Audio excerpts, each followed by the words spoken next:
Hey guys, happy Good Friday to those of you who celebrate. Before we get to this week's episode, I wanted to remind you about our upcoming group challenge for the 30 Money Moves Challenge. 30 financial moves we feel can radically transform your relationship with money in a month's time. As we have shared by this point, this challenge is always available on our website, but we've put together a private group that will do the challenge together starting Monday, April 1st in honor of Financial Literacy Month. We are right at 30 participants. I would love to get to 50 by Monday. So if you would like to not just have a better relationship with your money, but also do it with somebody that you know, you should sign up with the link in the show notes and invite a friend. And we hope that you will make some more new friends by joining our group. Now, to this week's episode, we are joined by Robert Farrington of The College Investor. It is a very popular financial literacy blog that was one of the early people in the space of talking about the student loan crisis and all of the things that result from it when it comes to trying to build your wealth. I hope you enjoy it. And after the intro, we'll introduce you to Robert himself. Let's get started. Let's get some money. From New Money, New Problems, it's the New Money, New Problems podcast, a show for successful professionals searching for the tools they need to navigate financial opportunities and obstacles they've never seen. Negotiating compensation, purchasing your first investment property, helping your family with money, the highs and lows of entrepreneurship. New Money brings new problems that require new solutions. Join us as we work through them together. I'm Brenton Harrison, and this is the New Money, New Problems podcast. Hello, my name is Brenton Harrison. If you're listening to this podcast, you have probably heard me on both the Escape Student Loan Debt podcast and the New Money, New Problems podcast. We have shared for compliance reasons that those are two separate businesses. We have our financial advisory firm, New Money, New Problems, and we have Escape Student Loan Debt. But there are times when the subject matter for both audiences overlap. And in those instances, we make sure that we post on both platforms. And today is one of those days because we have an expert in our Ask the Expert series who has been gracious enough to join us. If you are familiar with the personal finance space, you know that I am a believer in finding whatever voice speaks to the way you learn. And the person that is joining us today has been in the space with thecollegeinvestor.com for a long period of time. And it not only has insights and expertise on how to tackle student loans, but also general finance. There's posts on there about tax planning, investing, just a wealth of resources. And with everybody focused on student loans, we wanted to make sure that we had him on to join our audience. So with all that, Robert, thank you for joining our podcast. Hey, thanks for having me. I'm excited to be here. And yeah, you nailed it. We're going to talk student loans, and I'm excited too because it's a crazy topic, and it came out of nowhere to be a crazy topic, right? Like I never intended to talk about student loans, and here we are a decade later doing this, and student loans are dominating the financial conversation for a lot of Americans right now. You know, I'm interested before we get into some of the tips that you are going to share with the audience. Tell us a little bit about the origin story of why and how you started the site, because I do agree. I've known about your site for a long time. I've read on it for a long time, but there was, when you started it, like a very small group of people who were in the space. And it's almost like you found out 5 or 6 years before everybody else this was going to be a big deal. How did that come into play? Totally. So I started The College Investor very much to how it sounds is I wanted to talk about investing, building wealth, and like the fun stuff, as I like to say. Like I wanted to make money and grow my wealth and things like that. But, you know, when I graduated college, I also had student loans because I didn't know. No one told us that you should like minimize your student loan debt. I got this email from my financial aid office. It said like, hey, congratulations, you're accepted to college. Click this box and like accept your award. So I just went and clicked. And then all of a sudden, I had $42,000 in student loan debt, and I didn't even really think twice about it. And, you know, whatever, like in the big scheme of things, that is not a lot compared to some of the stories that we see and hear. I was blessed when I graduated. I had a job. I could afford my student loan payments. You know, everything was going along like it should until one day I got an email from FedLoan, and FedLoan said, hey, you're delinquent on your student loans. And I was like, what? There's no way. I was set up for auto payment. There's no way I should be delinquent. But guess what? They screwed up my auto debit. They said I was delinquent, and I had to go battle the customer service of FedLoan, which, they're no longer a loan servicer, but I had to go battle this. And so what does any good personal finance blogger do? I wrote about it. And this was one of my very first viral articles. And I think today it still has almost 1,000 comments of people saying, oh my gosh, this is a problem. Nobody's talking about this problem. And this is back in like 2011. So, 13 years ago at this point in time. And no one was talking about this quote unquote student loan crisis, and not even talking about like loan forgiveness issues and all this other stuff, just how terrible these loan servicers were in dealing with and how mismanaged they were and stuff. So I started writing about it and then learning about it. And like you said, there was only probably about 4 or 5 other people at the time talking about student loans. So I connected with them, and I just started learning about what a mess this system was, how it worked. No one was talking about this, and I started writing about it and sharing these stories. And so fast forward, here we are, a decade plus later, and I've learned a lot. I've helped a lot of people, and really understanding why we're here, what we can do, and how the system works to help people navigate through it. Well, there's never been a better time to be in the space in terms of the need for help than right now. And that actually brings me to a really big update that we haven't talked about on either podcast to this point, and that's the announcement that came out last week about the extension of the next date that you'll have to recertify your income for federal student loans. So if you could you speak a little bit about, on our Escape Student Loan Debt platform, people are very familiar with the concept of recertification, but could you share more about recertification, what the announcement was, and why it's such a monumental thing for people who are trying to navigate payments right now? Sure. So, one of the best ways to repay your student loans are these income-driven repayment plans. You've heard of income-based repayment. Maybe you've heard of pay-as-you-earn, and the new one, SAVE, right? Saving on a valuable education. Well, these payments are income-driven, which means that your monthly payment is based on your income. Well, how does the government know what that is? Every year, you got to recertify what your income is and also what your family size is. Maybe you had a kid, maybe you got married. Who knows? So you have to do that so they can calculate your monthly payment. Well, everybody that had one of these plans before the pandemic, well, their payments were paused. No one had to deal with anything since prior to March 2020, right? And which is, so long ago at this point in time.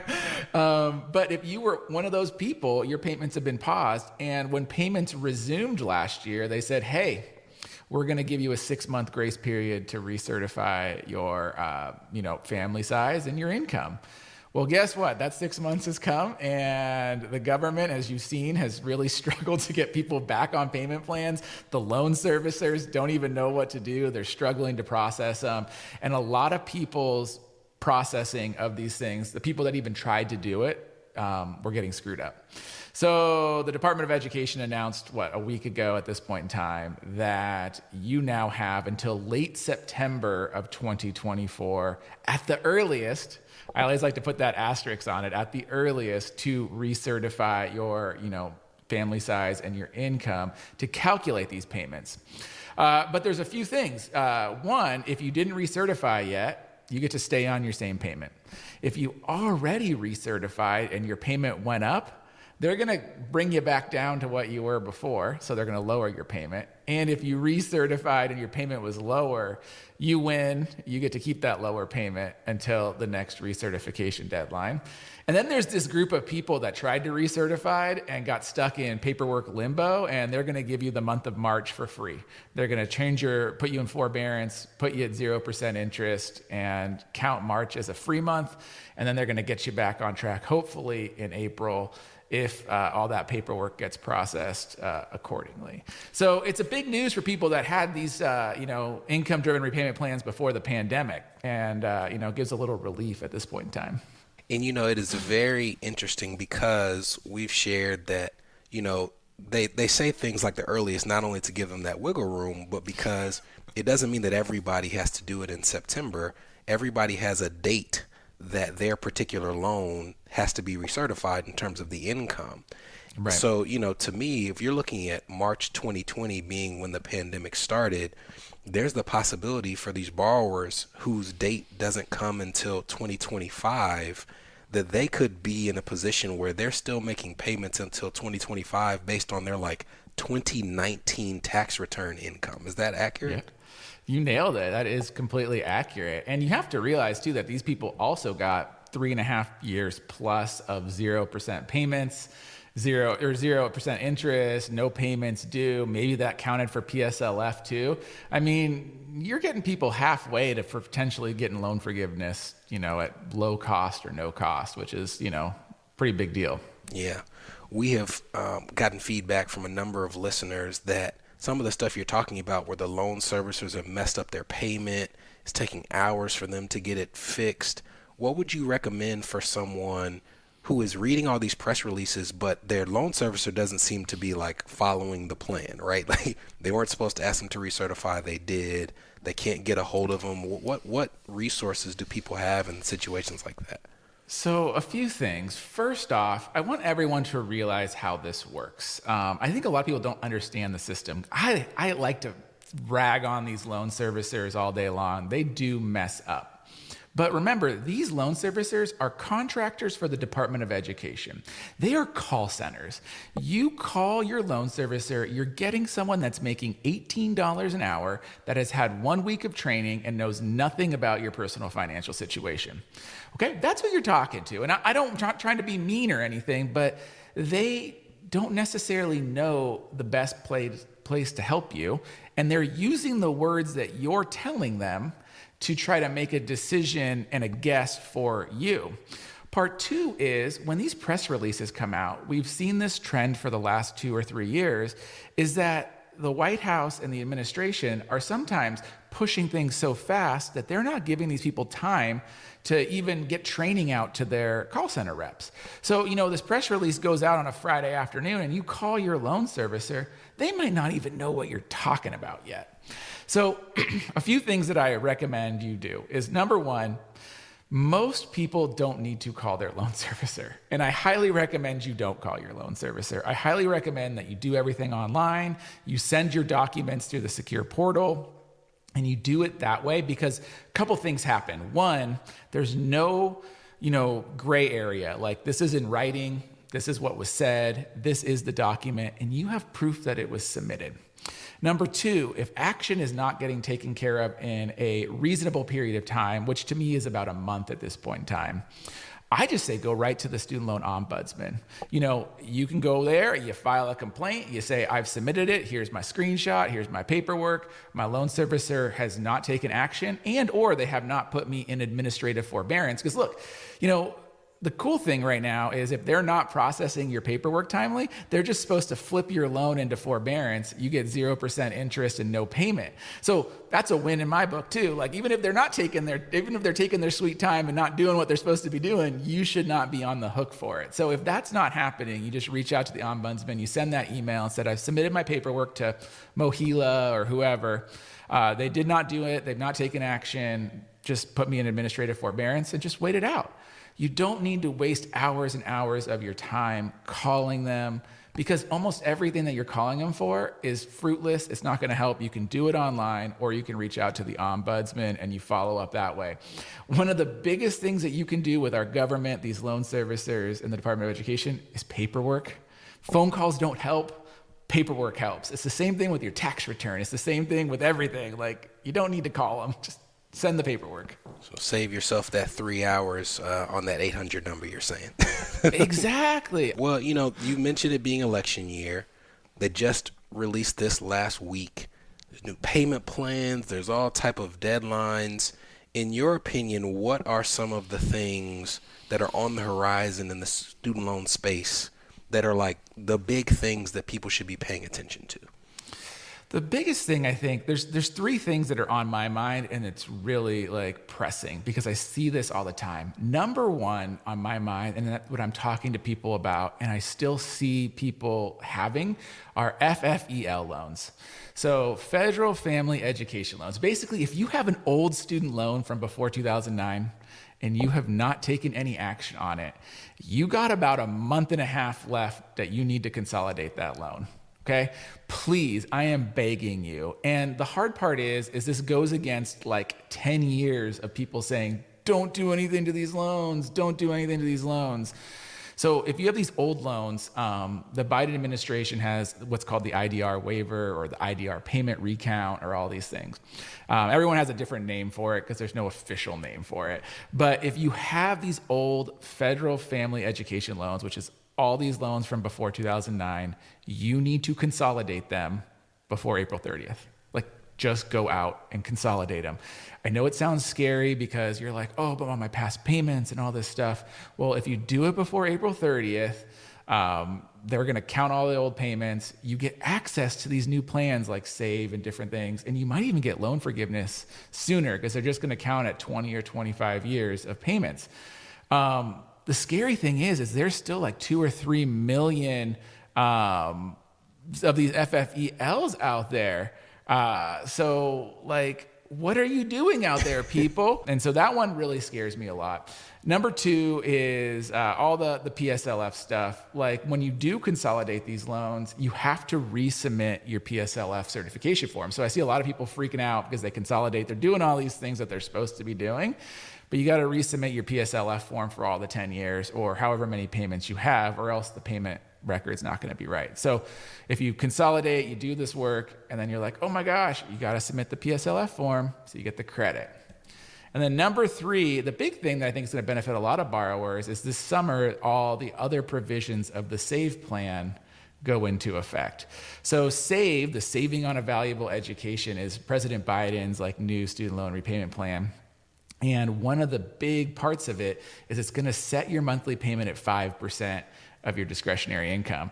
But that 5% kicks in on July 1st. So it's coming up this summer is when you're going to see people are going to they're going to freak out. I think there's going to be a lot of wins because all of a sudden your payment's getting cut in half, because right now it's 10%. And this summer it's going to drop to 5%. And that's a huge win for a lot of borrowers. You're saving on your monthly payment, and that's going to be a big deal. So I think for people that were on the fence of, and you probably see these conversations too, like Save's not saving me any money yet. It's going to start saving you some money. It's just going to start this summer. And so I think that's going to be a big win for borrowers. Those are 3 things to definitely pay attention to.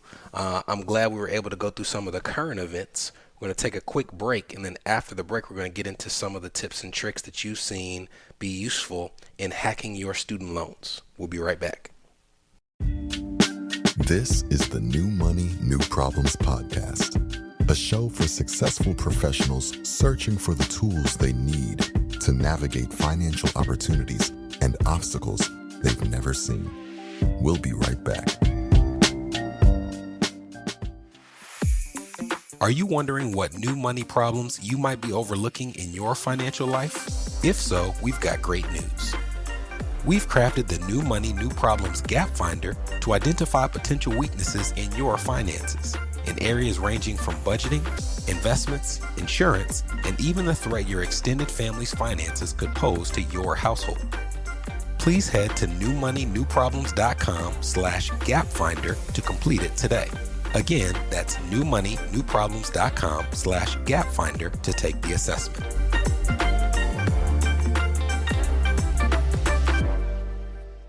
You're listening to the New Money, New Problems podcast. Subscribe now at newmoneynewproblems.com. Welcome back. Welcome back. For the break, we have our Ask the Expert series, and we have Robert Farrington of thecollegeinvestor.com. We're going to put all of his contact information so you can go to his wonderful site in the show notes. And we will also put the contact information for your student loan ombudsman and how to figure out how to contact that person, as he referenced in the first half of the episode. In this half of the episode, we're going to talk about some of the things that Robert has seen in terms of benefiting your payment, unique strategies that people who just kind of take a surface level look at student loans never really come across. So we wanted to make sure we exposed you to them.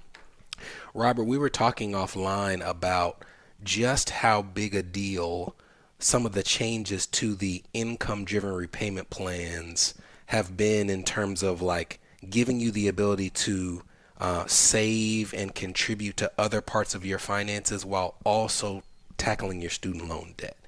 Can you share a little bit more about the structure of these plans and how some of these changes can give you that incentive? Yeah, so with these income-driven repayment plans, since your payment is based on your income, what it's actually based on is your adjusted gross income, your AGI from your tax return. And so when you keep that in mind, the lower your AGI is, the lower your student loan payment is. So now, I'm sure you got some financial planners out there in the audience or some people, and they're like, well, I can lower my AGI a whole bunch of ways, right? You could contribute to an IRA. You could contribute to a health savings account. You can contribute to a 401k or a 403b. There's a lot of ways that you could lower your AGI, especially for, I think we were talking before the show, you got a lot of people going to grad school. You got a lot of people that might be in healthcare or different things. Maybe they're self-employed and you can take advantage of like a SEP IRA or solo 401k and just really bring down that, AGI level. Well, guess what? At the same time, you're going to lower your income-driven repayment plan payment amount. So it's like you're saving for yourself and you get to have a lower student loan payment as a result. So for individuals that are making $80,000 to $100,000 a year where, okay, I contribute to my IRA, I put $5,000 in there and, maybe I save, a little bit on my student loan payment.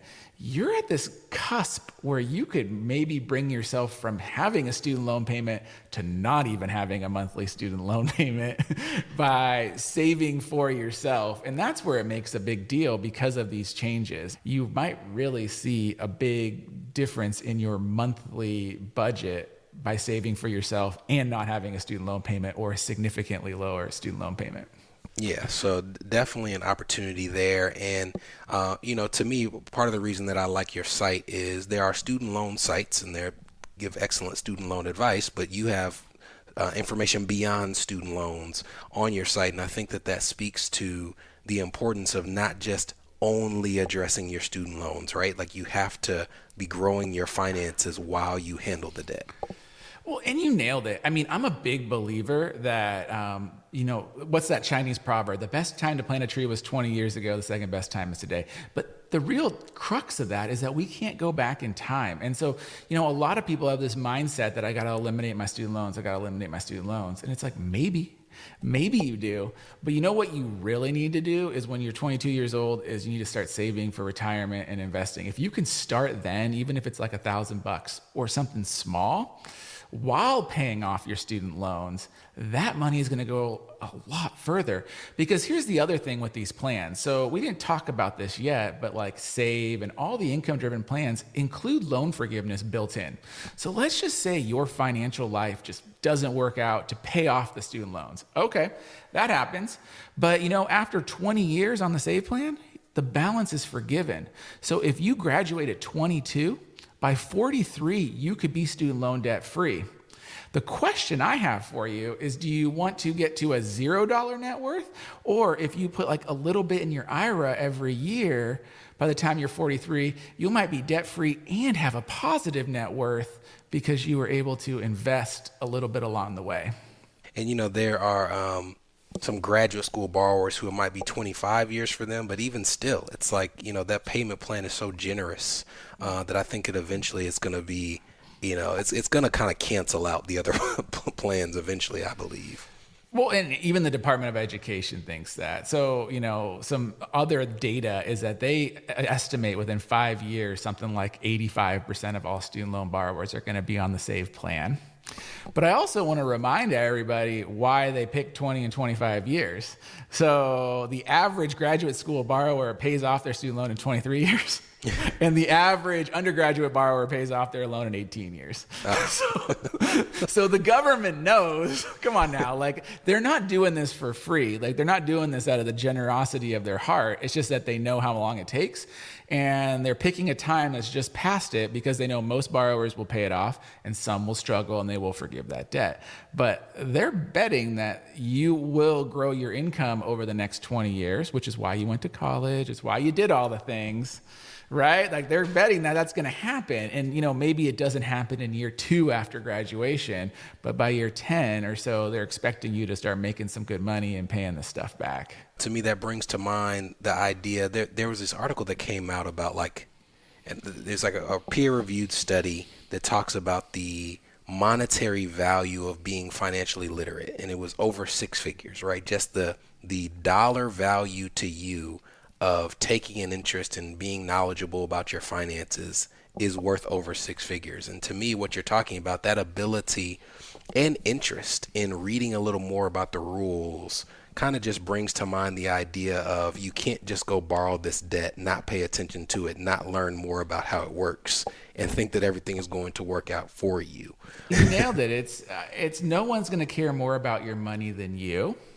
I also like to tell everyone that, like, a lot of people think like, oh, you're getting something for nothing, or like, why am I like signed up for this? It's like, these are the rules of the game, guys. Like, learn how to play the game. And you learn how to play the game, but then you can also learn how to play the game to your advantage. It's no different than Monopoly or anything else. Read the rules, learn how to play it to your advantage, right? Let's follow that thread. And let's talk about something you said that kind of kicked up a dust cloud, but it is well within the regulations. It is a viable strategy, but a lot of people just conceptually are finding it tough to tackle. And that is the borrow and die strategy with Parent Plus loans.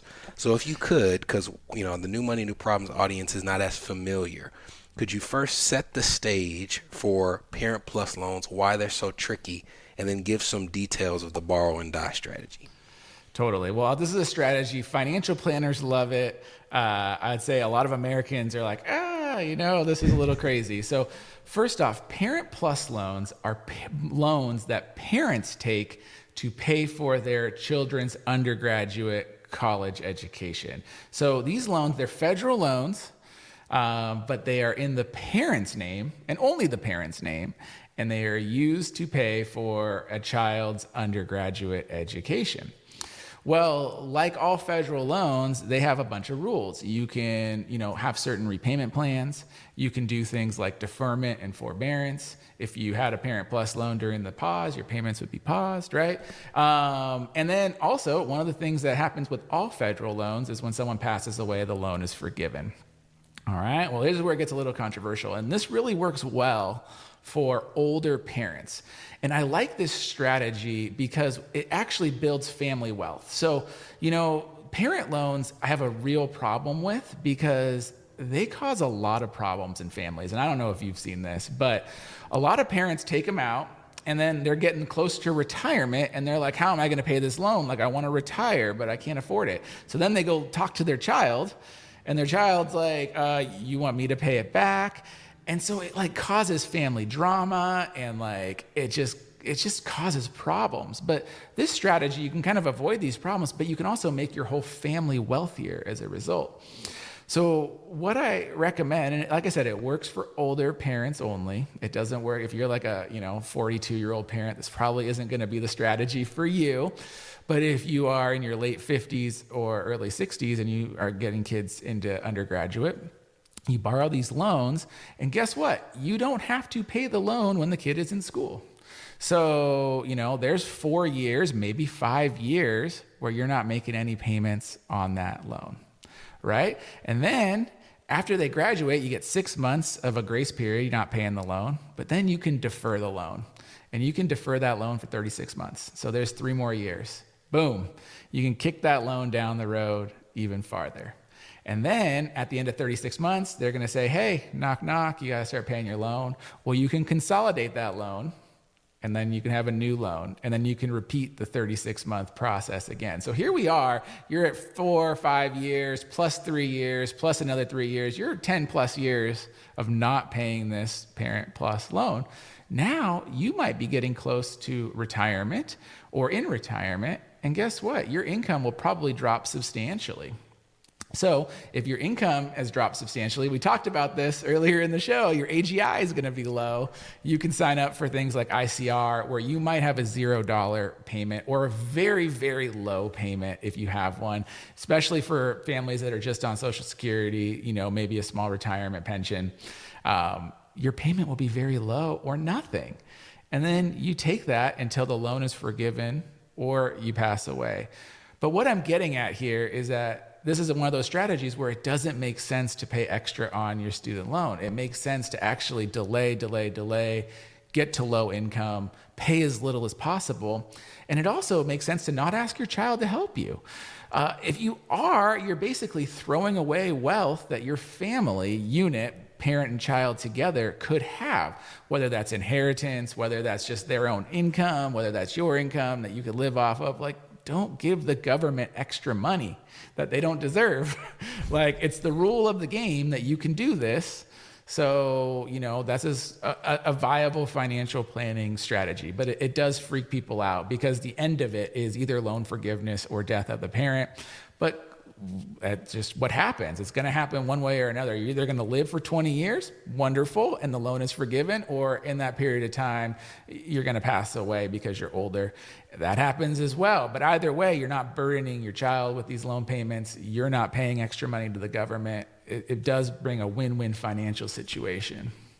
The reason I wanted to end with that one is because both audiences, we work mostly with first generation or second generation high income earners. And you get to this point, I call it, having one arrow, but having to shoot at multiple targets, where they're trying to save, they're trying to repair their credit, they're trying to tackle equity compensation, they're trying to save for retirement. And then they're also like, oh, and I have these kids and I don't want them to have to deal with the same student loans that I had to deal with. And it's hard to do all of those things and also save for college, right? So we end up with these parents who their kid says, oh, I don't want to go here, I want to go there. And that school is $20,000 a year more. And that parent is trying to figure out, do I sacrifice the stability of my finances or do I jeopardize the future of theirs? And strategies like that you just articulated speak again to the value of knowing how the game is played, like you mentioned. Yep. So these tips have been phenomenal. I thank you for joining us. I want to, at the end, give you some space to make sure people know exactly how to reach you. Obviously, I've been familiar with your brand for a long time, but we want to make sure that everybody who listens to us is familiar with it as well. So tell us how we can reach you. Absolutely. So if you want to know more about student loan debt or anything related to young adult money topics, you can find me at thecollegeinvestor.com. We also have our podcast, The College Investor Audio Show, and we're on your favorite video channel. You like the YouTube, you like TikTok, we're there at The College Investor. Come check us out.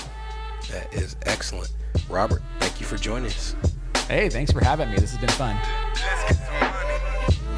From New Money, New Problems, this was the New Money, New Problems podcast, a show for successful professionals searching for the tools they need to navigate financial opportunities and obstacles they've never seen.